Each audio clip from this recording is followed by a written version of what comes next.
It's a great honor and a privilege to introduce Tuvia Schlesinger. We're here in Efrat, in your beautiful home. And Tuvia, if you could mention a little bit about your family, where you came from, and your story. Okay, my name is Tuvia Schlesinger, and I was born in Hungary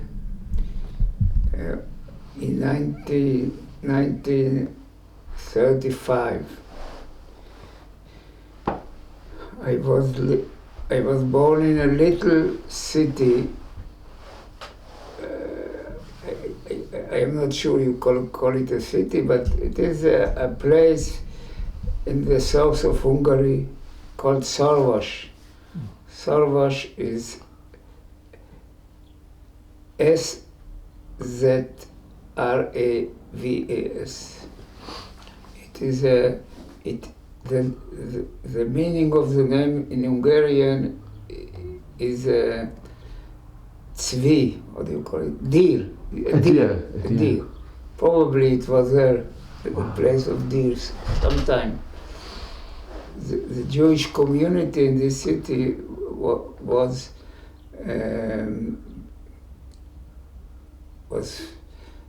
composed of two kehilot.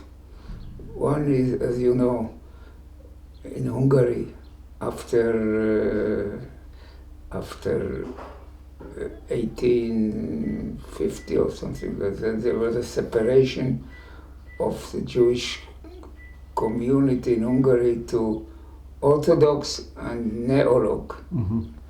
And my family was on the Orthodox part, and we had a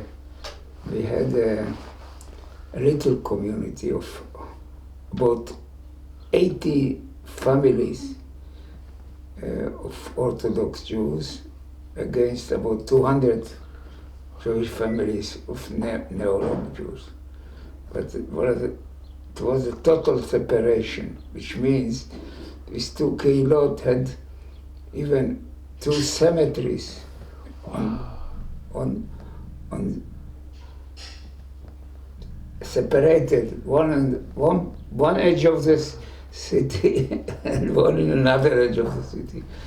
And there were no, at that time there were no connection, no social connection between members of the Orthodox community to the members of the Neolog community.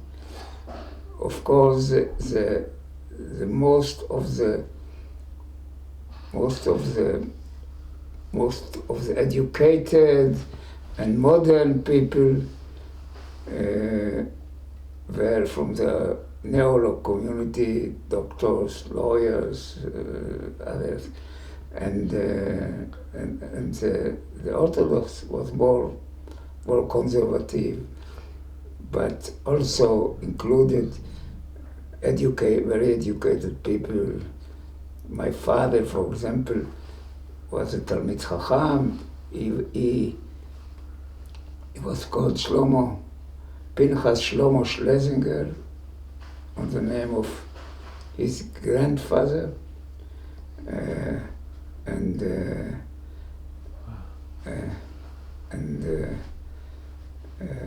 he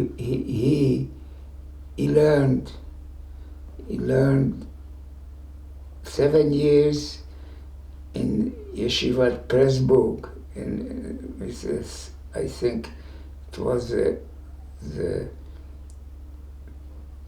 grandson of the Khatam Sofer, who was the head at that time. And after he finished there, he did not want to be a rabbi. They wanted to give him a rabban, Smicha. the title Smicha, but he said, no, I am not making life of Rabbanut. And he had a little grocery store in Szarvas, in the middle of the city.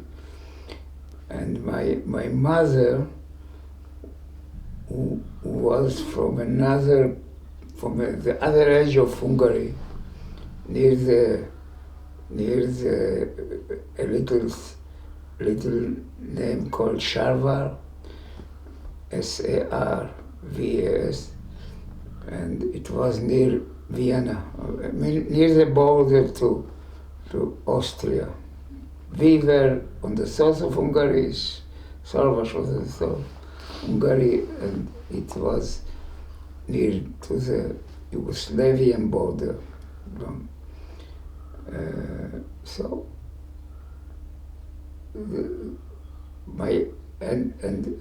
another point which I want to mention is that the Orthodox community had its own school, of course, own synagogue and own school, and the school got permission from the. You can read in the history of the Hungarian Jewry that in the middle of the 19th century, the Orthodox community of Hungary got independence. I mean, was regarded by the government as a separate independent community, which, for example, they were even responsible for the registration of birth and death of people, and they were reported to the authorities. So,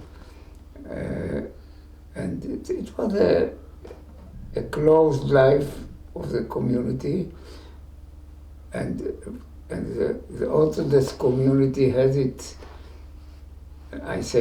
own synagogue and school, and the school, because of the small number of families and small number of children, of course,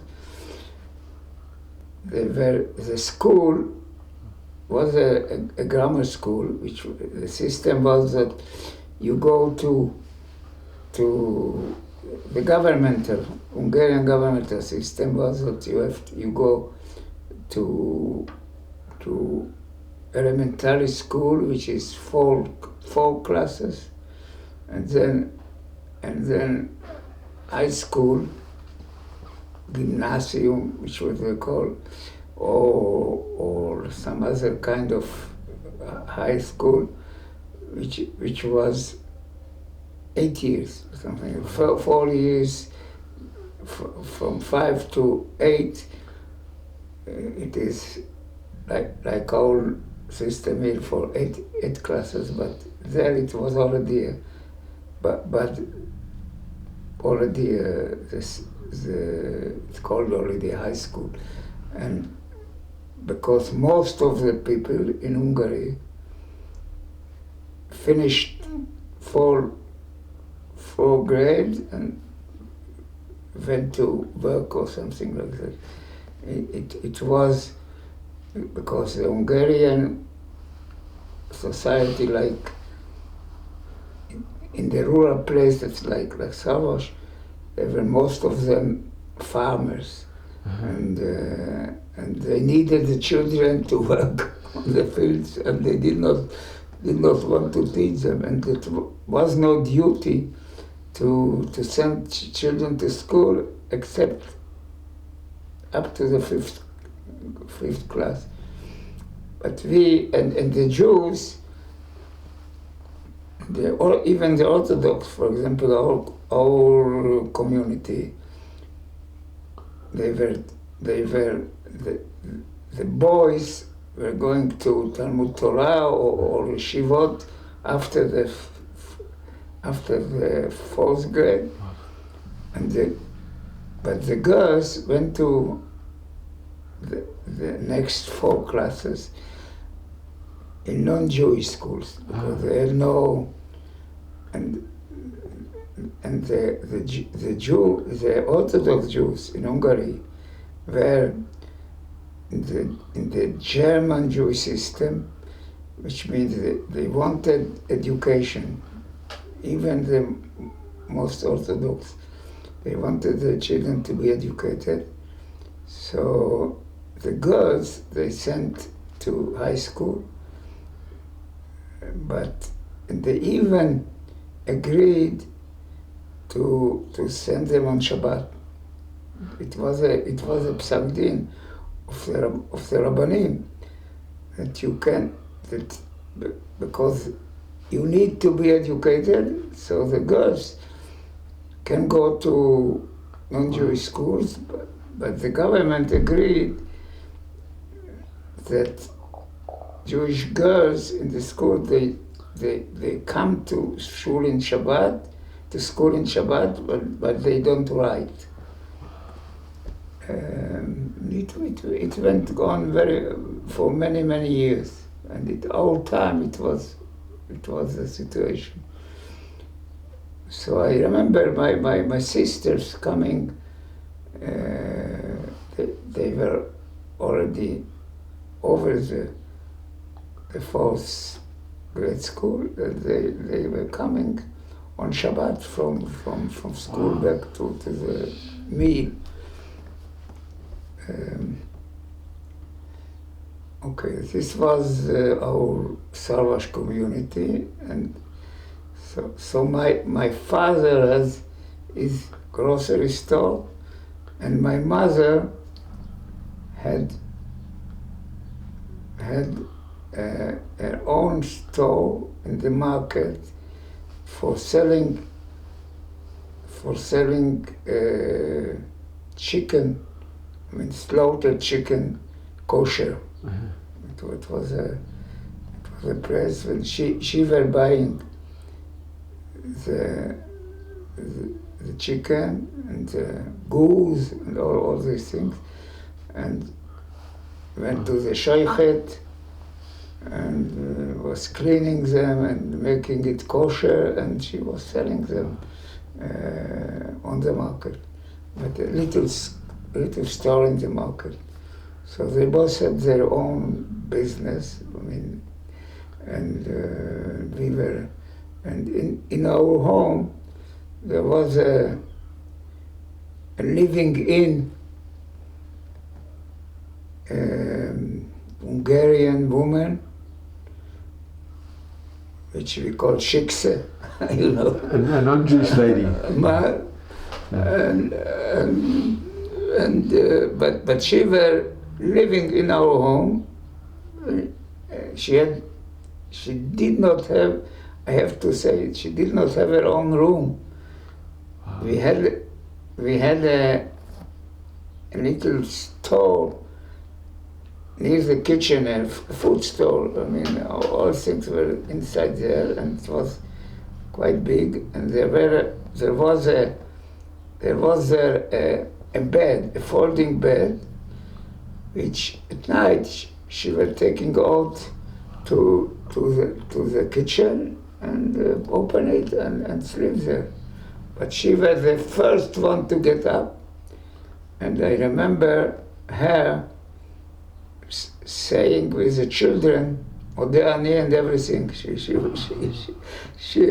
She knew all these things, and why she was living with us, because she was a relatively old lady from a farm, and if they did not get married very early, they did not get married anymore, and she was happy to leave her farm and live with some Jewish family, and to be the in-house helper, or what you say. But she had chofesh for Sunday. That was a free day. A free day on Sunday, and then she was going to her farm where her parents lived. Were not out of the little city, but not too far. But as I remember her, she did not run for her free day. She went, but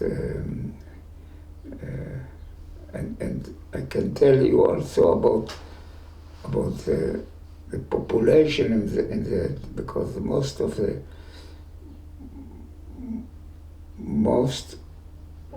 goyim there were simple people, and this was the situation over all Hungary at that time, and probably it's caused also some anti-Semitism because all the educated people were Jewish in the city. I mean, doctors, lawyers. I remember a Jewish person sitting near the municipal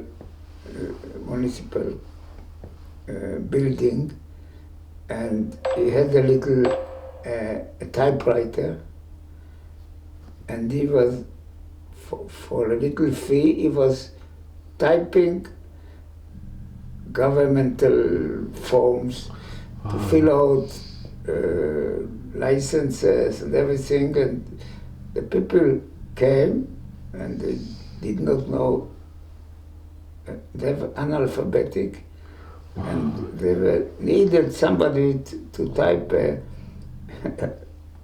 request for the government or for the municipality. I remember this. But except that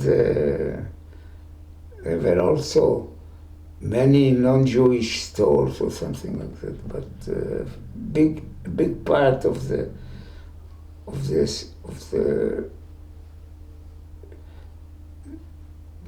non-Jewish traders were in the market. They were coming inside from the farms to sell their things. But the stores, the department stores or whatever, they were not real department stores. They were stores, big and small. Most of them were owned by Jews. Tuvia, did you ever have anti-Semitism? Yes, of course. Of course. I can tell you about the Hungarian history. You know that Hungary,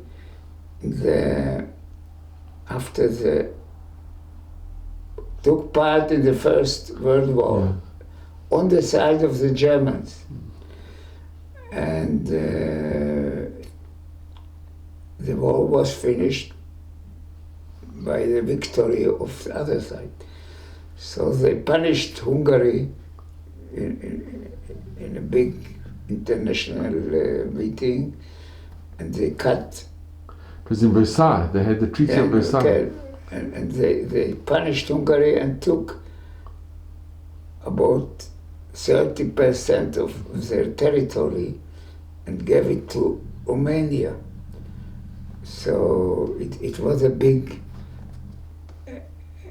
And after the war, immediately after the war, 1980, 1990, there were elections in Hungary, in the squeezed Hungary, what do you say? And a communist party headed by a Jew called Bela Cohen, for all names.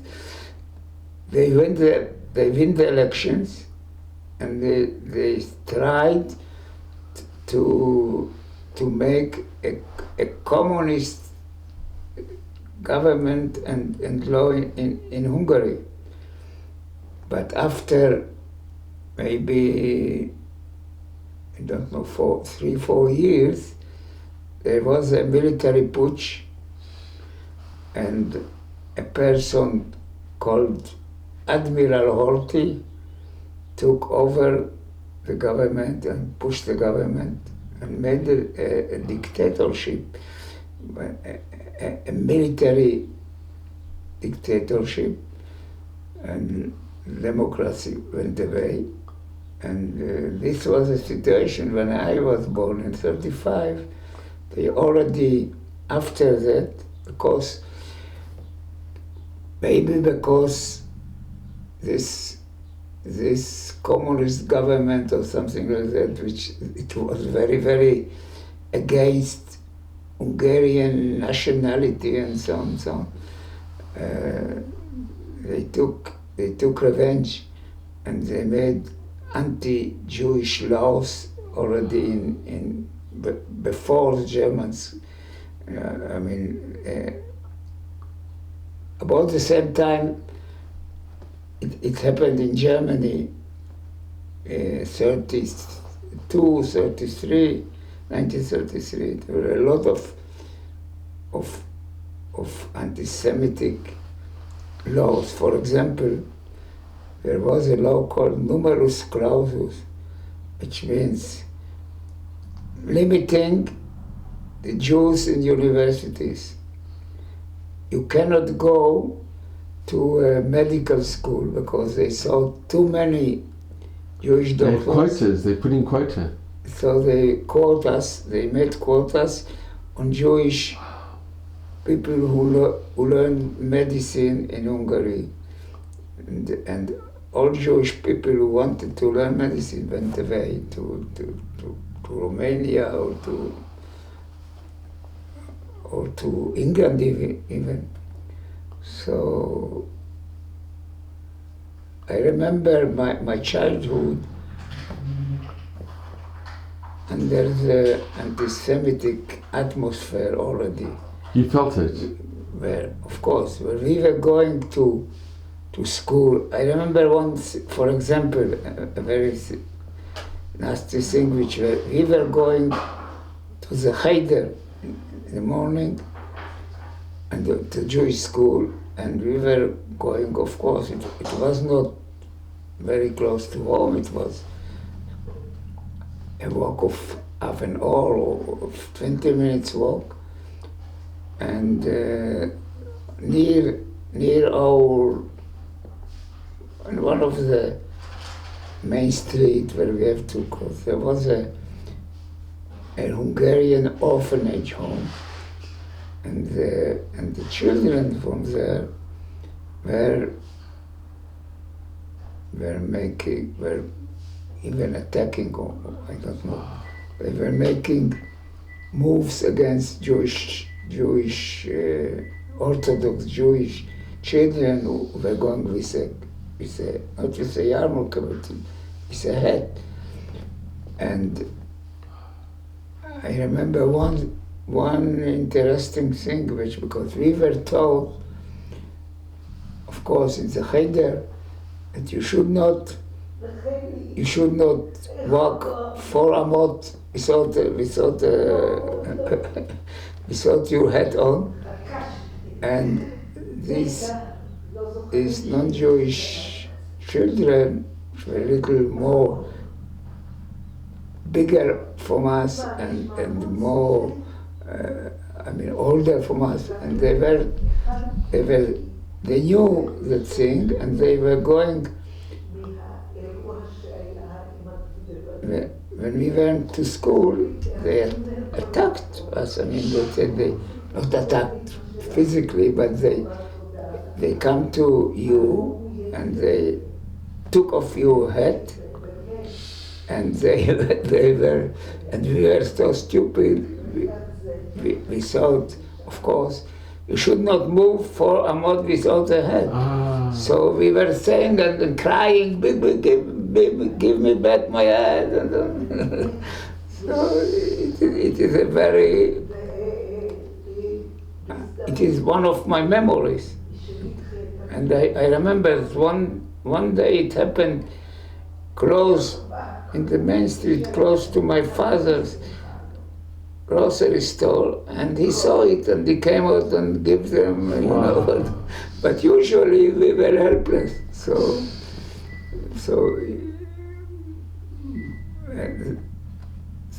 this was the atmosphere, I think, and I started school at 19 when I started to go to Cheder when I was 5 years old, which means 1940, and 1941 and 2, I went to the first and second class, and so I go back for a minute to our school because of the number of the children, and in 1941, when I went to my first class, already the teacher from the Jewish school already was drafted to the army, and we had a lady teacher, a Jewish woman, but was formerly a teacher. I mean, she finished seminary or something like that, but she had to teach the 4 classes in one room. Wow. They had no budget to pay and no place to put. So the whole school, the whole elementary school of the Orthodox counted 50 children, something like that. And these 50 children were going to 4 different classes. And she had to teach all of them on the same room, I remember that. So, but on the other side, a funny other thing was because it was under governmental, what do you call it? Pikuach. I mean, there was a mefakech, an inspector from the government coming to the school and looking for what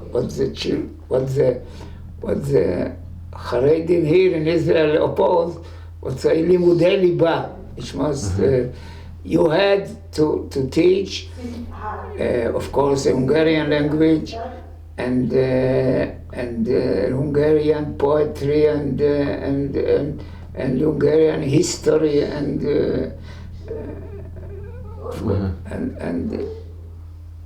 I remember, for example,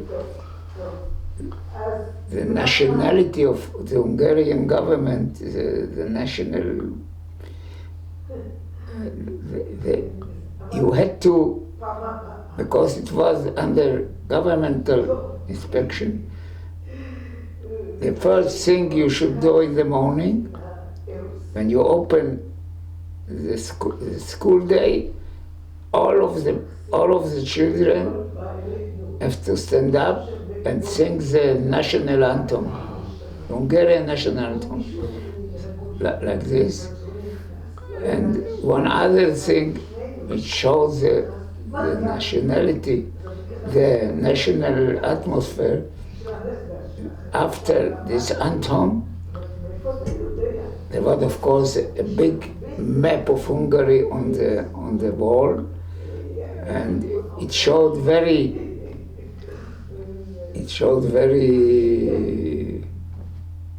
strictly the old Hungary, the big Hungary, and the border which was imposed on them after the World War. They called it the big Hungary and the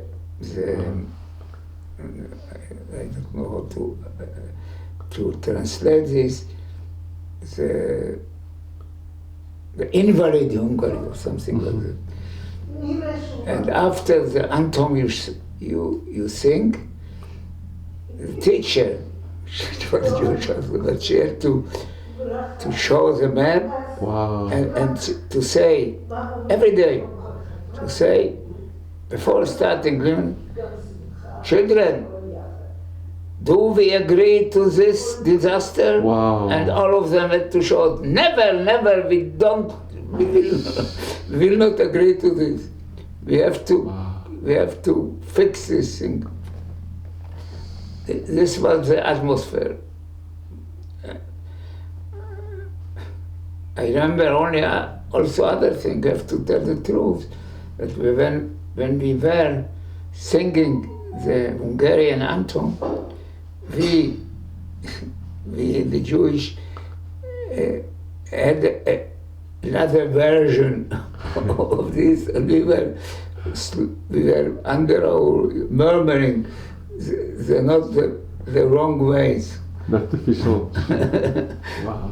But, so the Hungarians were quite, at least in our time, I mean, the Hungarians were quite right to think that the Jewish don't care too much about the winning the war or something like that. Anyhow, this was, but besides this, we had a very nice living. I mean, we did not have too much money, but the parnassa was all right, and as I told you, we had a non-Jewish woman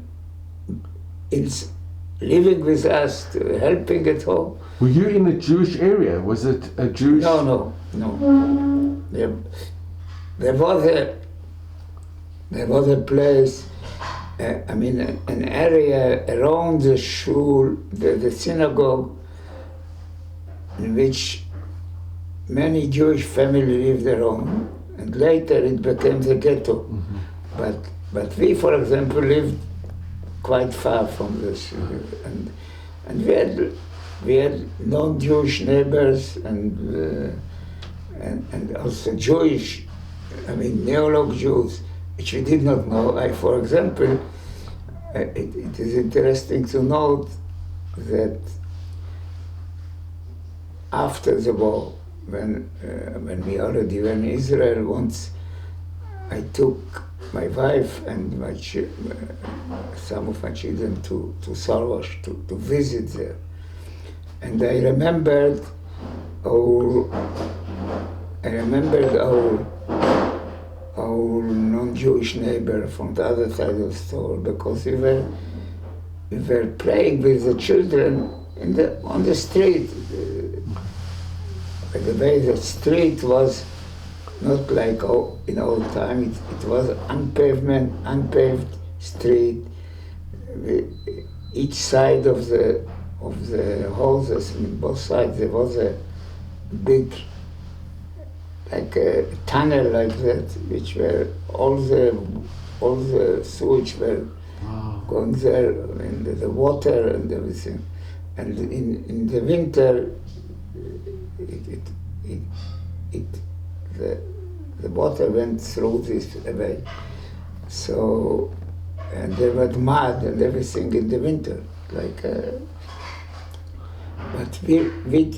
But our playing time on the street, we were playing with our non-Jewish neighbor children. And when we went to visit, I just realized that I knocked on the door on the neighbor, and I realized that it is already the son of the non-Jewish person who lived there, and this son was a teacher now. And I knocked on the door, and I said, I come from Israel. I lived here once. And he said, of course. And he mentioned my older sisters, which we were playing together. And he asked me, this teacher said, do you remember the Deutsch family here? He was a lawyer. And I said, I never knew there was a family, a Jewish family on the other, because they were Neolog people, and we were not allowed to play with them. There were no connection, and we didn't even know. I mean, we didn't even know at that time that these are Jewish people, because they regarded them as non-Jewish. I mean, the Orthodox Jews regarded the Neolog Jews like nothing. Okay, so this was before the war. And Tuvia, how many brothers and sisters did you have? I have to say, all of them alive. I have two older sisters and one younger brother. We were four. And we went, I will tell you later, but we went through the Holocaust and came back with my mother. So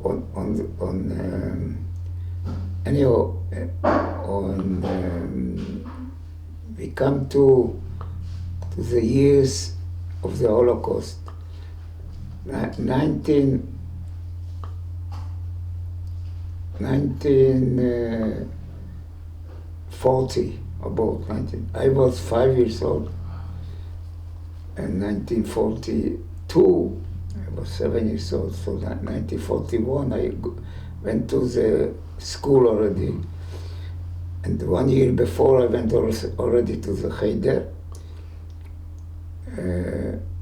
Interesting thing about the Cheder is that the situation was at that time that the Jews in our region of Hungary were Orthodox, but were modern. I mean, people who work and have professions and so on. But from a reason which is in the history of the Jewish community, the Jews in Sarvash, which were all non-Hasidic, I mean, all belonged to the Khatam Sofer community, but they were speaking Hungarian and not speaking Yiddish at all. Not at all? Not at all. And Hebrew? Do you speak any Hebrew? No, Hebrew, this is what I want to tell you, that they wanted, in the Cheder, they wanted a Melamed, and they did not find a Melamed from that area because the fee was very, very low. I mean, they couldn't pay. The salaries, the good, which the Kehila could give a Melamed was very low. So they imported a Melamed from Marmaros, which means from the eastern part of Hungary, which was a Hasidic, and this Melamed was a bachelor. He was not married yet, and he had to live with one of the Jewish families, and I remember him, they called eating days. He was eating in different houses. Every day even, and unfortunately for me, his day was with us on Shabbat, and it was like it. But this Melamed, we were learning in the Cheder, and as I told you, we did not speak Yiddish at all. Mm-hmm. And my parents, my father and my mother, talked a little Deutsch, but they did not speak to each other in Yiddish. So all what we were speaking is was Hungarian. And we went to the Cheder, and we were reading. Oh, בסדר. אתה רוצה כוס תה? לא. לא, אני גומר עוד מעט. אמרנו עד 12 זהו. So we were in the Cheder, we were reciting the Parashat Shavua. We were reading it in Hebrew, of course. We knew to read Hebrew, but we did not understand the word. and the Melamed was translating it to Yiddish, because he knew Yiddish. He did not know Hungarian too much. So we did not understand not the Yiddish and not the Hebrew, but we were reciting it. And in Shabbat, there was what they called a Verherren, which means the Jewish parents, the Vadakilo, something like that. They wanted to be sure that the Melamed is teaching all right. So after the tefillah on Shabbat, the children were sitting and they make a Verherren, which means so I remember that we were reciting what we learned, but we did not understand. We said, what did you learn this week? He said, Vayomer had gesagt, Moshe zu Bnei Yisrael, but we did not understand it.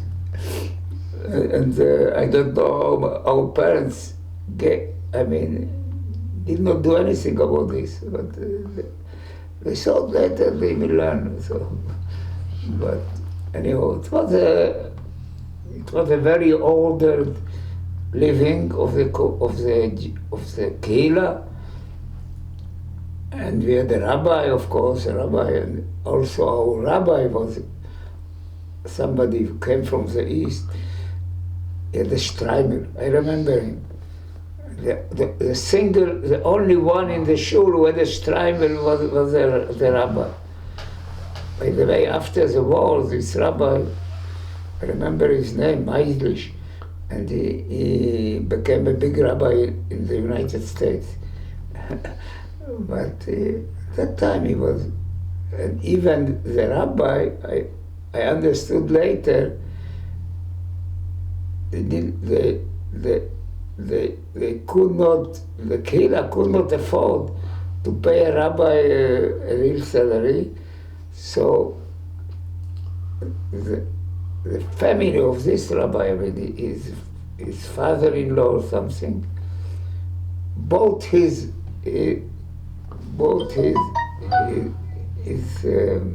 Rabbanut from the Kehila. He said, you will pay him such and such, and I will complete it or something like that. So, but he was a Talmid Chacham, and he was giving droshes, and he was giving droshes in Yiddish, I think, or in Hungarian. Anyhow, the life went on very, very nicely with the anti-Jewish laws and everything. And all this, of course, became to an end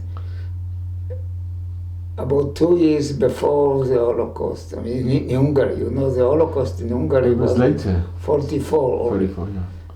Fortunately, very close to the end of the war. But in 42, for example, for at least 1 year before the Holocaust, my father was already, always other Jewish men, young men, he was drafted to the Hungarian army. And the Jews who were drafted to the Hungarian army, they did not believe in their loyalty, of course, and they were drafted to what they called the labor camp, which means they were going with the Hungarian army, but doing only work, only kind of the worst works, to dig fortresses and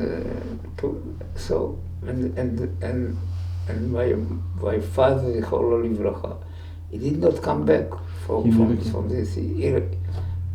We don't know until now where he was. It came out later that he was killed. He was killed by the Germans on what they called death marches. which was part of their withdrawing. The Hungarian army, together with the Jews, were on the Russian front in Ukraine somewhere, and when the Germans started to lose, they withdraw back, and my father, the Holy Bracha, we know that he came back with his group, and they arrived to the Hungarian border, the Australian-Hungarian border, and only recently we know that from the Hungarian border, a little city near the Hungarian border with Austria, the Gestapo, whatever, they decided not to let the Jews go back to Hungary, and they made them turn around and march back to Germany, which they were called the Death March, which they just killed everybody who did not keep up with the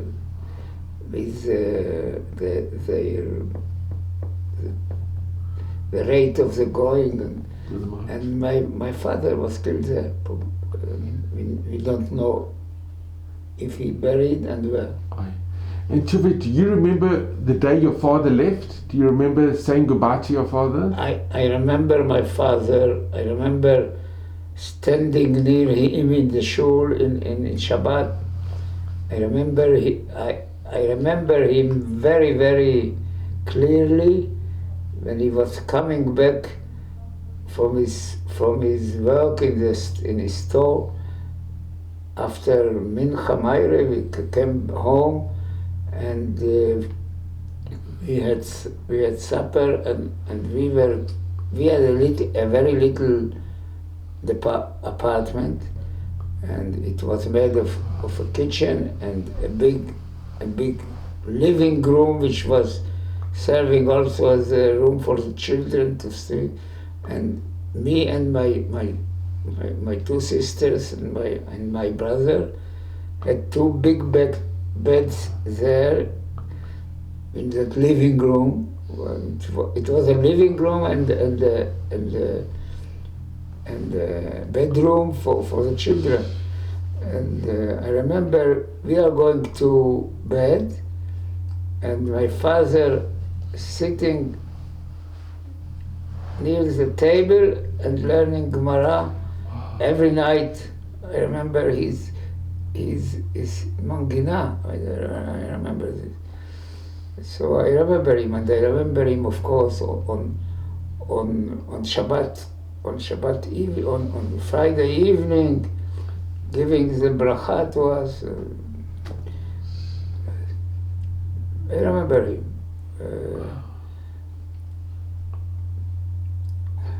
And he was asking us, of course, what did you learn and so on. But he came back every day quite late, which means we already were starting to go to bed when he came. And mainly, we saw him mainly on Shabbat, because we were going with him to shul, to shul on Friday night and coming back, and I remember, for example, going with him. I was 5 years old, and even going every morning to the shul, which was a 20-minute walk, and he was taking me with him. When I became 5, he was taking with me to shul in the morning, and after shul he went to his work, to his store, and I and my brother stayed there, because the Jewish school, the Orthodox school, was in the yard of the synagogue. It was the same thing. So funny enough, I remember that we were learning after shul. I had some sandwich or something. We ate this, and I was going directly to the school. We had school from 8 o'clock to about 12 o'clock, and the girls went home and the boys just shifted to another place in the same area, which was the cheder. And we were learning there every day up to 4 or 5 o'clock afternoon, and then we went home. And funny enough, that our main playing in the afsakot, in the breaks, we were running to the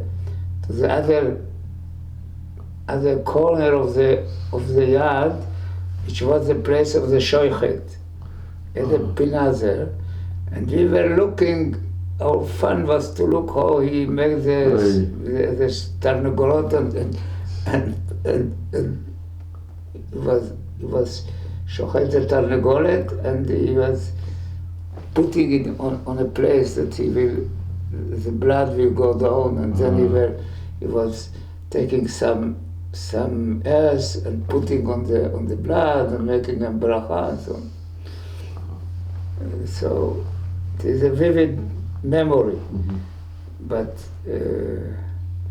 so that is, and so, but in 1943, I was in the second class, and my father was drafted to the army, and we saw him several times until their group stayed in Hungary. But after that they were taken to the Russian front, so we did not see him anymore. I saw him last time in about 43, something like that. And then March 44, there was an Anschluss, which was, there was a military putsch in Hungary, and the Nazi Party of Hungary took up the government, and they called in the Germans to come in Hungary. And in March 44, they came in Hungary, and in June 44, we already went, half of the Kila at least, went to Auschwitz with one train. And fortunately, our other half of the Kila, which included us, they were taken to Austria. That was the reason, or they differentiated between these two groups. But of course, those who went to Auschwitz, almost nobody came back. And we were in Austria, in a little city called Neunkirchen. They took the local shul, which was already deserted 2 years, and they put the other half of our kehila there. They made a fence around the shul, which was in the middle of the city, and they put 200 Jews, mainly women and older people. From our family, it included my mother and the children, and my grandfather, and my aunt. And from there, from this place in Austria, we were taken. This happened. We arrived to there about June 44, and about September, we stayed in this place in Austria few weeks, and the German decided to transfer all of us to, including my family and some other part of the people who stayed there. They took us to Bergen-Belsen, which was a concentration camp in North Germany, near Hanover.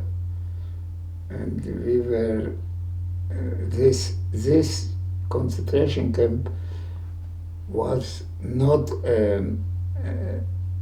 they did not kill the Jews who were staying there, but they practically let them die from hunger and from diseases, because Typhus. There was a lot of typhus. What? There was a lot of typhus.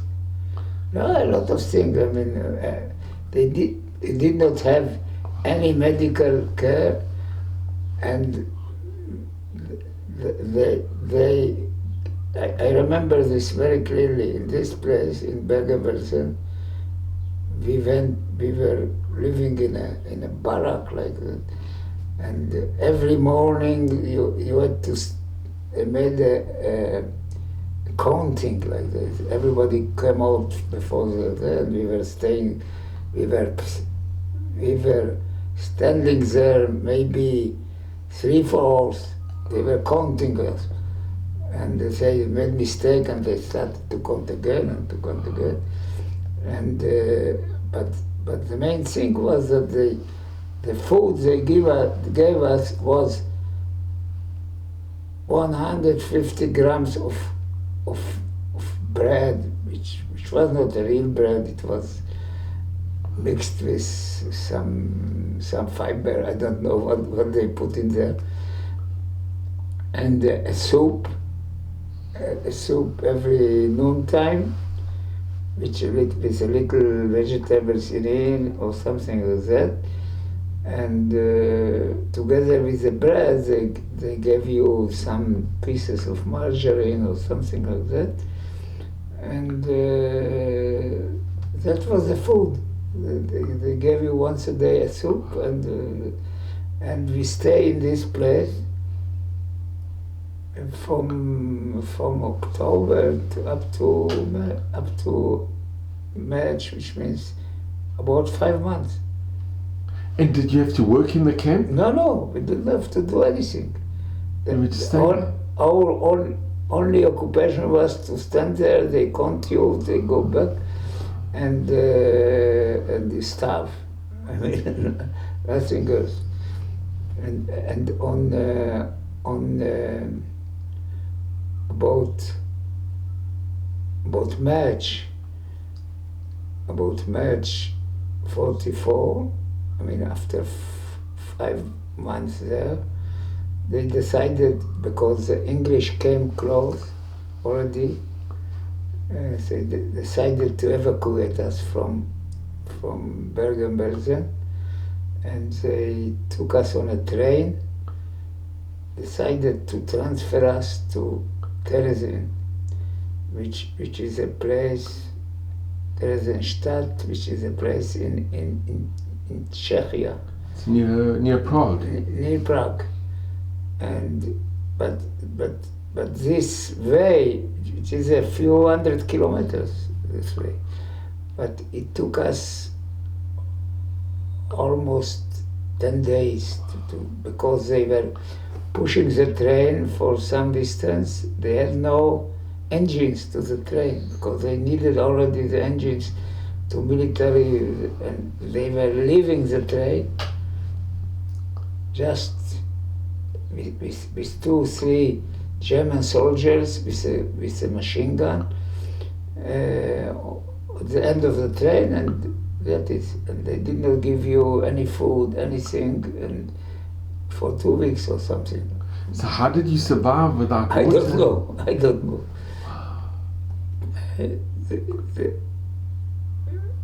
it's a big story, but one day, about the 10th day, or I don't remember, we were, I remember we were, the train was driving on a big cellular, I don't know what you call it, and suddenly there was an air attack by English planes, English warplanes with machine guns, and they saw this train probably from above, and they saw a box of some German soldiers at the end of the train with a gun, with a machine gun, and they decided it's a military train, and they came down and started to shoot. They went coming down in the train and shooting. So the train stopped and we all jumped out. And in this attack, my grandfather, who was with us, father of my father, he got a shot in his shoulder. A bullet? A bullet in his shoulder, and until we arrived to Terezin, nobody could treat it. I mean, he made a bandage, whatever, stopped the blood. But after we arrived, after 3-4 days, we arrived at Terezin, he had fever, he had, and he died he died there. The second day we arrived there, he was taken to what they call the hospital or something, but he died there from tetanus or something like that. That is. And he's buried there in a mass grave at the entrance to this camp of Terezin. There is a big big mass grave, and there are no names there. So we know that he's buried there, but we have no grave also. And how long were you in Terezin? I think about a month we were there, and then the Russian came in and freed. I mean, the war ended on May, I think the beginning of May 45, and then the Russian came in, but they did not. They said, you can go home. I mean, we have nothing. How to go home? Nobody. So we decided. So, and my mother and the two sisters, they fell down with typhus. Just after a day or two after that. And so fortunately we had their our own, and she took one of my mother and one of my sisters still were ill, and they had some treatment, but very high fever, typhus. And she called my aunt, she said, take the children from here away, otherwise they all will fall ill. So my aunt took us back to Hungary. I don't know what I mean by catching trains. I don't know. There were no any other organized thing, but we were in Prague and near Prague, and the distance to Budapest is still few hundred kilometers, and she managed to bring us home. And after 2 weeks, my mother and the other sister also managed to come back. And did you go back to your house? We got back to our house. And your house wasn't occupied by... It was occupied, but the Russian who took Hungary, they ordered all people who took other people's home should evacuate it immediately, and they evacuated our home, but it was empty. It was nothing. I mean, and we lived there for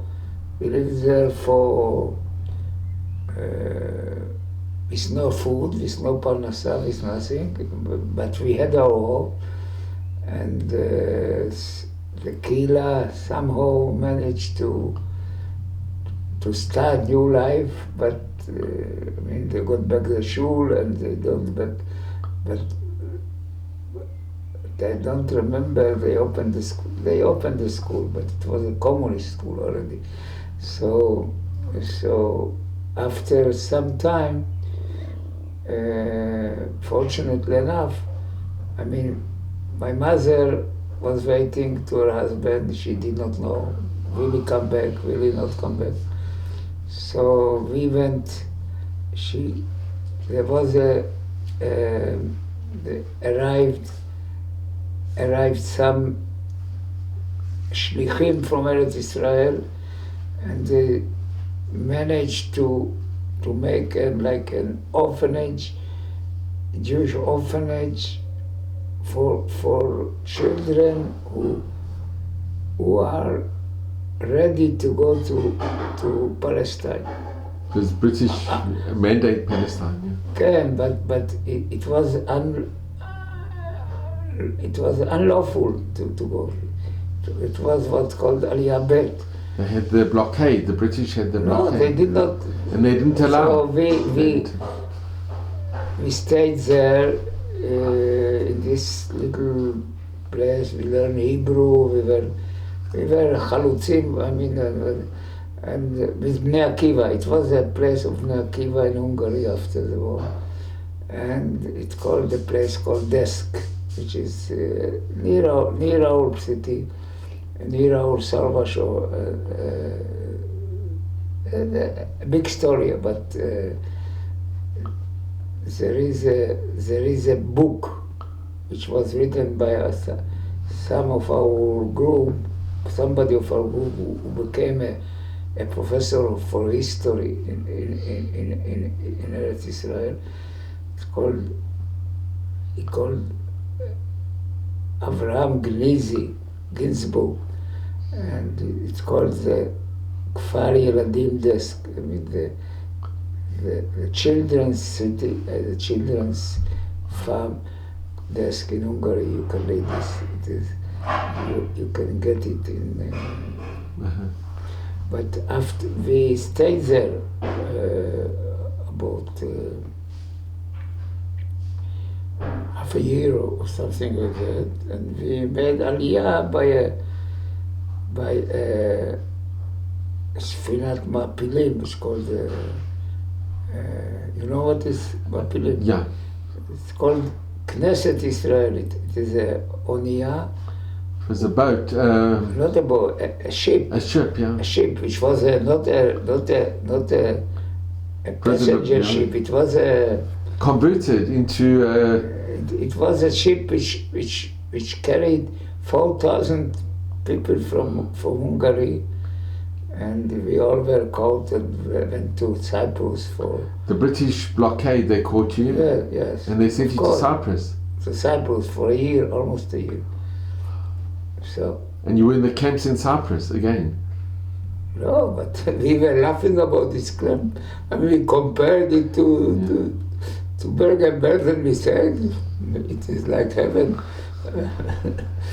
They gave you food, and they let you autonomy inside the camp. And they were sending shlichim from Eretz Israel, and they made a school for us, and we were not free, but we had a song. It said, "Ma ichpat li lashevet bekafrisin, Kafrisin erev Eretz Israel." What we don't worry that we're sitting here in We are not in Cyprus. worried about things because Cyprus is Erev Israel. It's just before we go to Israel. Yes, And when did you come to Israel? Was it after? 47. So that was before the state was declared. Yes, and then we started again. The war, the independence war started in 48. So, and then I participated personally in two wars. In Milchemet Sinai, I was in the regular army in the 56 war, and after that in the 73. In the 6-Day War in 67. In the 67 war, I was already in Miluim. In reserves. Reserve, and I was there. I went. I was in Miluim 2 weeks before the war, the 67 war. Just a regular Miluim, and they did not let us go back home, and they took us to the war.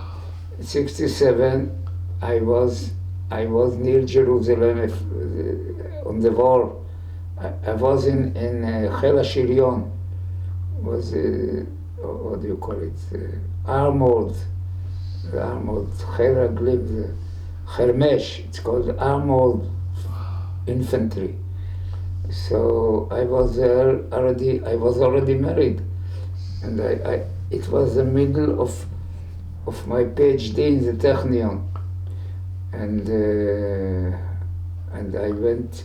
I was one of the first to ride by an armored Mar Nagmash, by an armored car through what we call here Kvish Shishim. From here, the third day of the war, we went to Ramat HaGolan. Right in the Golan Heights. But Golan Heights.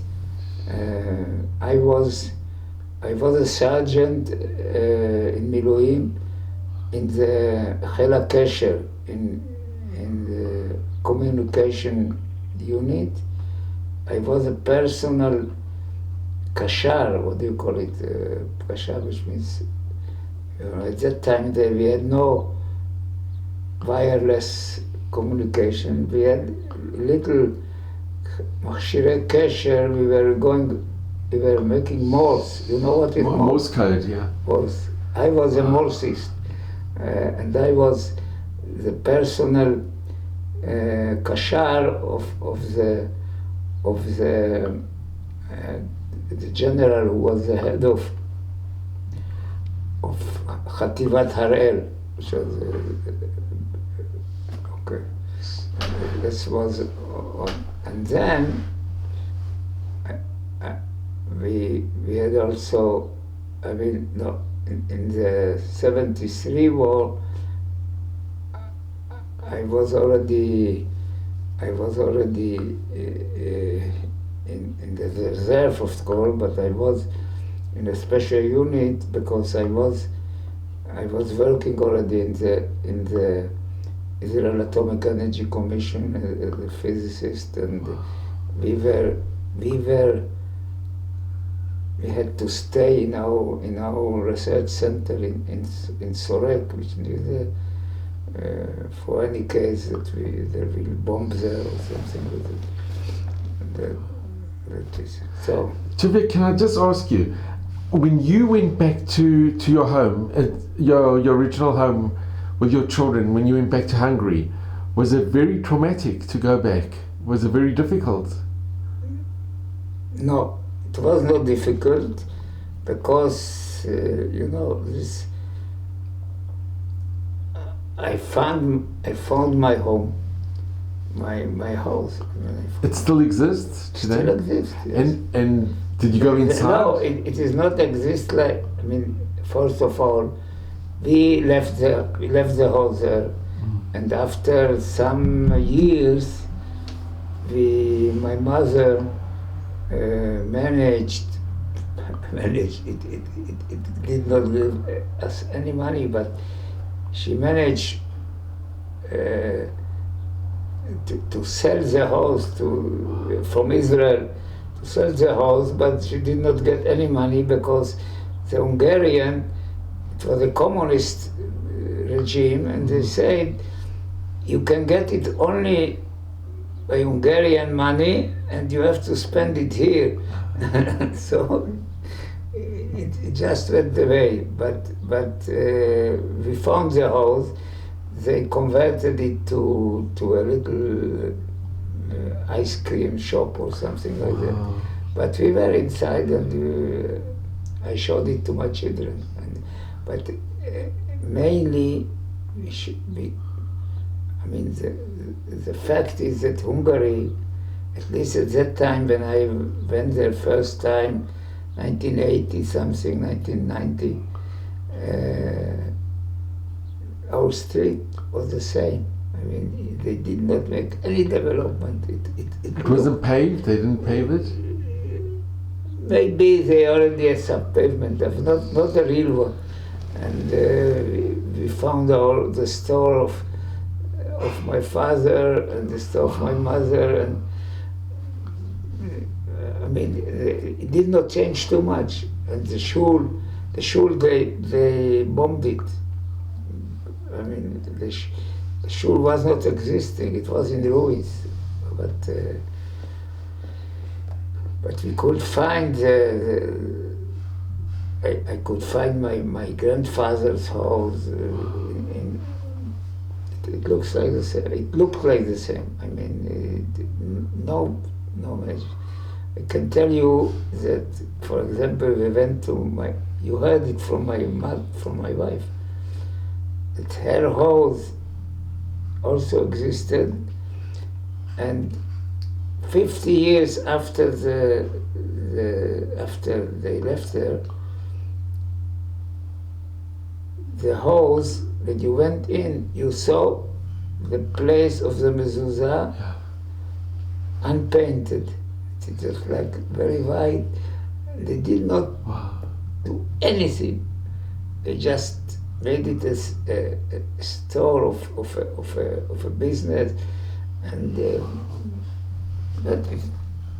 And Tuvia, I just want to ask you, when the Germans came in, when they took over power, and they deported, and half the community were sent to Auschwitz, yes, and the other half were sent to Austria. yes. Do you know why they made that decision? No, we don't know, and I mean,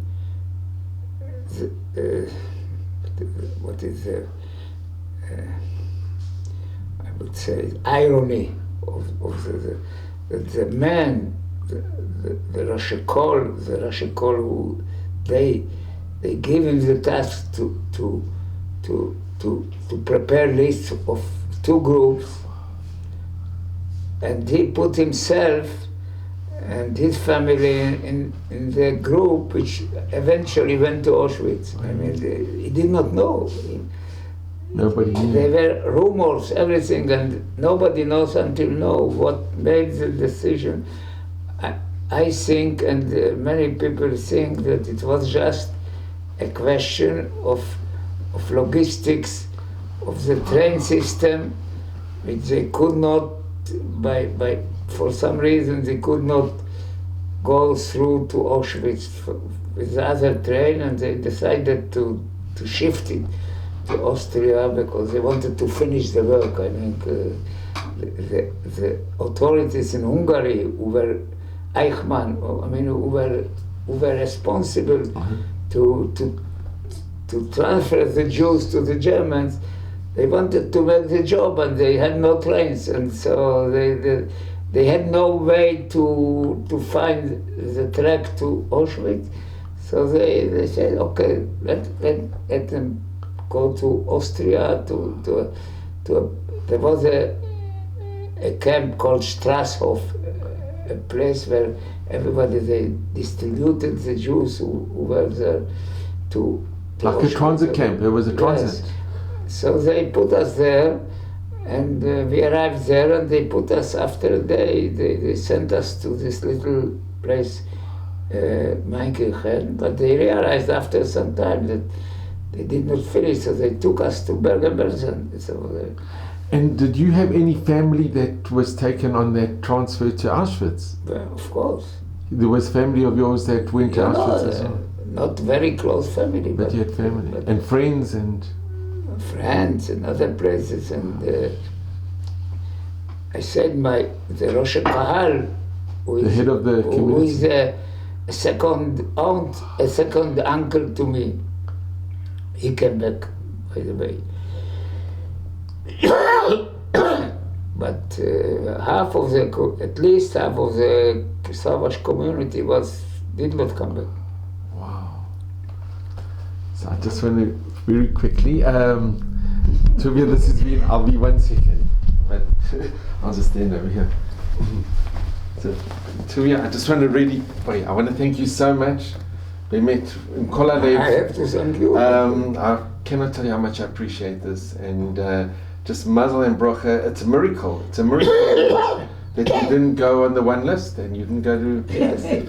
And you and your wife are such an example for Am Yisrael. We can just strive to emulate. Really, you are a dogma, an example. It's emulating. There's no words. Okay. So thank you so much. Thank you very much. Have luck. And mazel and bracha and admei v'esrim in good health and mazel and bracha. What is your private name? You said Eliezer. Eliezer Glassman. Glassman, and you live